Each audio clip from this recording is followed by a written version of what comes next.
Hola a tots i benvinguts a aquest petit curs de com passem de la idea al projecte.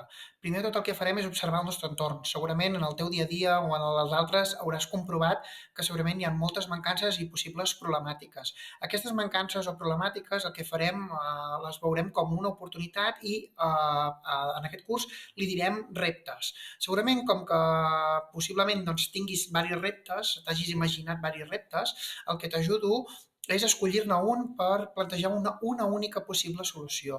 I el que jo et plantejo en aquesta plantilla és fer-ho en aquesta taula en format doncs, de semàfor, que és molt visual i d'aquesta manera, tenint en compte, doncs, per exemple, la dificultat, l'impacte, el risc o la urgència, pots acabar focalitzant en un únic repte. Per tant, crec que amb això pots escollir un repte.